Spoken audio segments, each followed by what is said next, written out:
Assalamualaikum warahmatullahi wabarakatuh. Perkenalkan, nama saya Dewi Sujati Prihantika. Saya mahasiswi dari STI Budi Pertiwi. Di sini saya akan mempresentasikan makalah saya yang berjudul Inflasi yang diberi tugas oleh Bapak Zakir di mata kuliah Ekonomi Moneter. Yang pertama, latar belakang dari inflasi yaitu sama dengan sistem ekonomi pasar yang mengendalikan mekanisme pasar untuk menyelesaikan tiga masalah pokok ekonomi. Ketiga masalah ekonomi itu adalah bagaimana dan untuk siapa secara lebih lengkap dijabarkan sebagai apa yang diproduksi, bagaimana diproduksi, dan untuk siapa diproduksi. Gejala utama yang selalu terjadi dalam sistem ekonomi pasar adalah fluktuasi. Maksudnya, harga setiap saat bisa mengalami peningkatan dan bisa pula mengalami penurunan. Gejala yang umumnya terjadi adalah peningkatan harga yang selanjutnya disebut sebagai inflasi. Pengertian inflasi di sini adalah kenaikan dalam tingkat harga rata-rata dan harga adalah tingkat ketika uang dipertukarkan untuk mendapat barang atau jasa. Selanjutnya, dapat pula disebutkan bahwa indeks harga merupakan suatu ukuran tingkat harga rata-rata. Inflasi merupakan kenaikan di dalam tingkat harga umum. Itu dikemukakan oleh Samuelson and Nordes. Selanjutnya, Samuelson and Nordes juga mengatakan bahwa inflasi terjadi ketika harga umum naik. Dan adapun jenis-jenis inflasi, yang pertama itu ada jenis inflasi rendah, inflasi melambung, dan hiperinflasi. Jenis inflasi itu ada 3.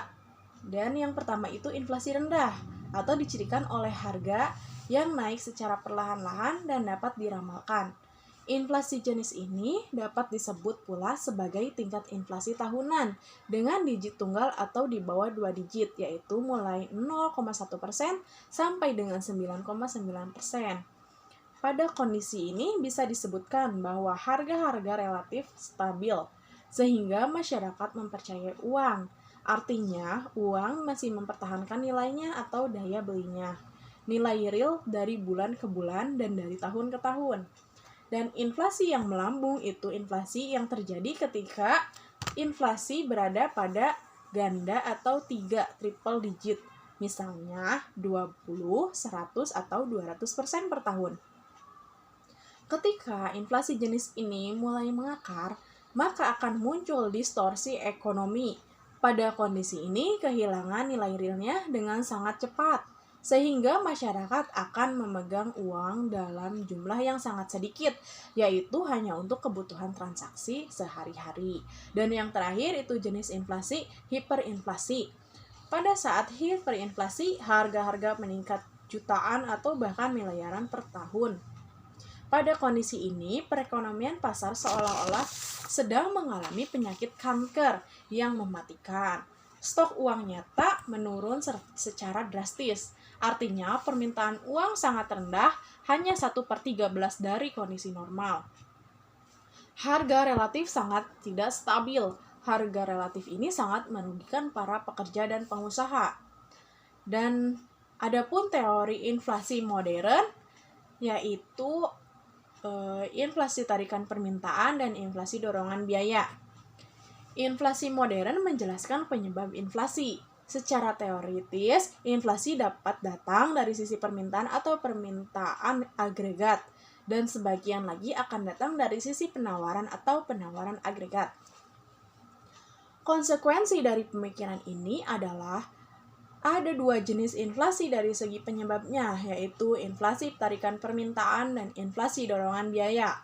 Inflasi tarikan permintaan yaitu salah satu goncangan terbesar inflasi disebabkan perubahan permintaan keseluruhan atau agregat. Yang disingkat AD, perubahan permintaan agregat bersumber dari pengeluaran investasi, pengeluaran pemerintah atau ekspor neto, sehingga mengubah permintaan agregat yang melebihi output potensial perekonomian.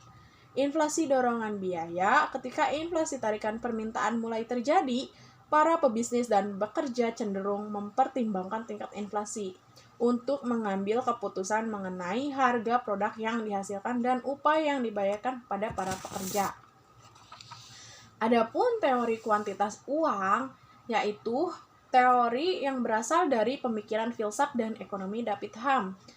dan dipandang sebagai alat utama untuk menjelaskan pengaruh uang terhadap kehidupan ekonomi jangka panjang.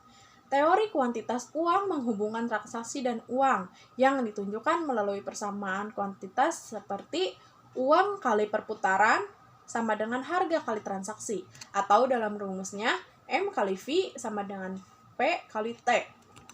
T di sini adalah T jumlah barang dan jasa dipertemukan dengan uang dalam setahun, dan P adalah harga dari suatu transaksi tertentu sama dengan jumlah rupiah yang dipertemukan dalam satu tahun. M adalah kuantitas atau jumlah uang, dan V disebut perputaran uang transaksi yang mengukur tingkat sirkulasi uang dalam perekonomian.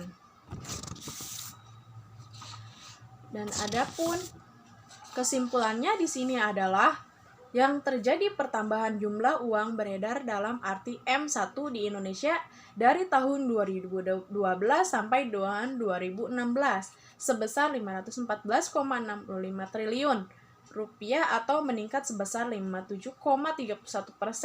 Terjadi inflasi di Indonesia dari tahun 2012 sampai dengan 2016 sebesar 27,58%. Kerugian ini dialami masyarakat yang berpenghasilan tetap karena kehilangan daya beli uangnya atau nilai real uangnya sama dengan total inflasi selama kurun waktu 5 tahun tersebut. Dan sarannya adalah Bank Indonesia sebagai pemilik otoritas terhadap perubahan jumlah uang harus berhati-hati ketika hendak menambah jumlah uang beredar dalam arti M1 dan tingkat inflasi dari tahun 2012 sampai dengan 2016 termasuk kategori tingkat inflasi yang rendah. Dan selanjutnya, meningkatkan gaji atau upah bukan merupakan sesuatu yang harus dikhawatirkan akan mendorong laju inflasi, sepanjang hanya mengkompensasi kerugian masyarakat yang berpenghasilan tetap. Artinya, pemerintah dapat merespon secara positif tuntutan kenaikan upah minimum provinsi atau regional. Dan yang terakhir, hendaknya Bank Indonesia tetap harus memperhatikan teori yang menyatakan hubungan yang positif antara jumlah uang beredar dengan tingkat harga, sehingga selalu berhati-hati ketika akan menambah jumlah uang yang beredar dalam arti M1. Demikian presentasi dari saya, kurang dan lebihnya mohon maaf. Semoga bermanfaat. Terima kasih. Assalamualaikum warahmatullahi wabarakatuh.